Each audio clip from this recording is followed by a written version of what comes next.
Hello everyone, I am Neha Shaw, and as you're all aware, the topic for today is what is my passion or what is our passion, so I'm going to speak on it. For the longest time, I always thought like I was a person with no passion, and in fact, even today when I stand here, I cannot definitely say that I do have a passion.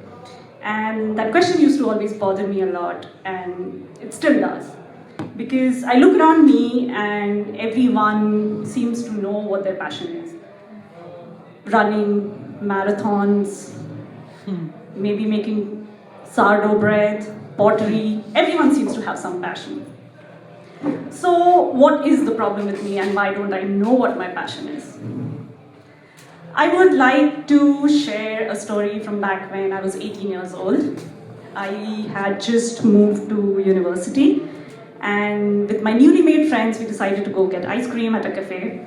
And we reached there, and I remember like my friends going, "Oh, I want the blueberry, I want the strawberry, I want the mint chocolate chip." And while all of this was happening, I remember standing there and in my head realizing I did not know what I wanted.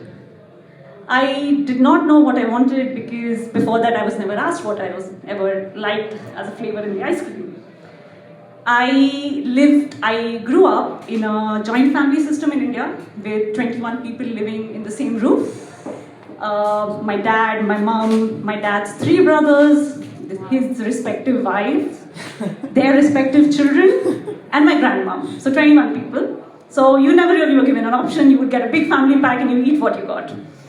So it was fun and chaotic, but it was also super stressful and unpredictable a lot of the times, the environment. And there would also be a bit of violence involved, but anyway, I'll not go there. But anyway, so very early in life, I figured my way out, my escape from it is going to be education. So I put my head down, made sure that my grades are great, and I just made that my focus. Not my passion, not my hobby, but education as my focus. I remember like for the high school exams, like if I had to study for it, the house would go quiet like at 11, 12 in the night is when I would go sit down in the staircase, sit down. So it was a house, like a 3-story house. So the staircase, runs like this. I would just go sit somewhere. I would study the whole night till 6 in the morning, go give my exam, come back, and then sleep. So that used to be my routine during exam times, just because that's the quiet time I would get to study. So life goes on, and then I made it to law school.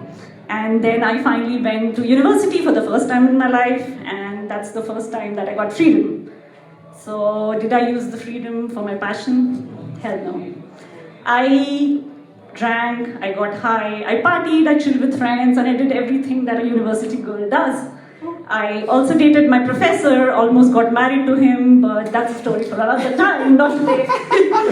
So yeah, so then I managed to finish university, but in spite of all of that, the one thing which still stayed was I still had to survive, and for that you need financial independence.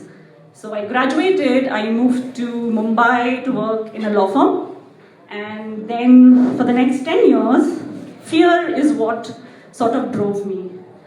The fear of losing my job, the fear of losing my financial independence, the fear of going backwards. I wouldn't want to do that, so I would work 16, 18-hour work days every day. I remember going without sleep for 36 hours at one time because there was a client deliverable. Anxiety, panic attacks became like the norm of my life for the next 10 years, but you just adapt because you think you don't have an option. So you just keep going and going and your body adapts. And then I met Sudeep, my now husband, and for the first time in my life, I felt safe. I finally found a person I could trust and be vulnerable with. And funnily enough, that's when I started breaking.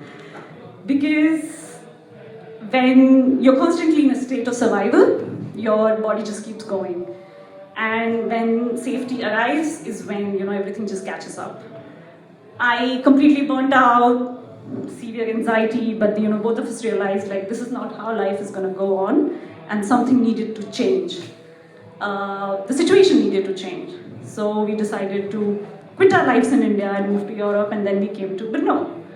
And Brno became the first place where I could actually freely just ask myself the question, what do I actually enjoy doing? Like, not what I'm good at, not what will bring me money, but what do I actually enjoy? And I had no clue.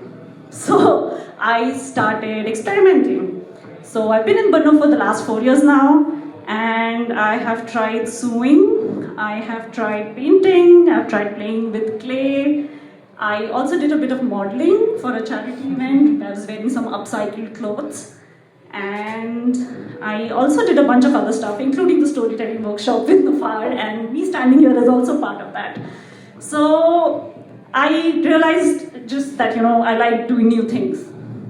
In fact, last month, Nufar posted on the Meetup Brno community, the WhatsApp group, that there was an audition for an English play, Pygmalion, and I received this message like Thursday night or Friday night, not sure.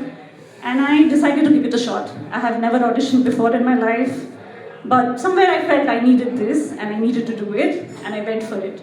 I went for it with the mindset that even if I don't get the part, I'm going to be proud of myself for having gone and done it. And I was super excited, and I went for it, and surprise, I made it and selected. I'm Mrs. Pearson in the play, which is going to play mid-October. There will be tickets for it, just advertising. Okay, so coming back, now the important part is basically I discovered that I just love trying new things, not necessarily that I need to be good at it. Just sharing another event, basically I think on Women's Day, I had hosted a sip and paint party at my home with my girlfriends, and like the group of girlfriends we had, we picked up chits with each other's names on it. And the person then had to draw the person, they picked up the name from. The girl I was drawing, I started off fine, and somewhere, it's very difficult to draw faces, just FYI. I did not know before that. And I just started fooling around, and it just became a very terrible painting, and I hid it. I did not show it, and I just got busy in my hosting duties, so I did not do it. And at the end of the party, when everyone was leaving, and everyone was just collecting their painting, which was drawn, the person I drew, she didn't even ask for it. And I was not hurt, honestly. Like, otherwise, 10 years back, I would be really hurt, like, oh my God. But this time, it's actually a very core memory for me, and I'm actually happy about everything. So it's a big mind shift change that way. So, yeah, so just giving myself the permission to make mistakes, because earlier making mistakes would have consequences, but now I'm learning that it is okay to make mistakes. My Brno apartment where I live currently is full of plants. I have a wall on which I've drawn a mural. I cannot show it, otherwise I would have shown a picture. It's fabulous.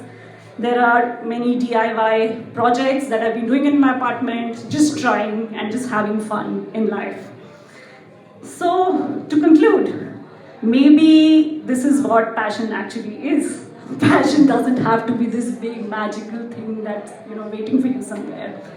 Maybe passion is just to feel alive, to stay curious, to try things, to fail at things, to change your mind, and to just keep going.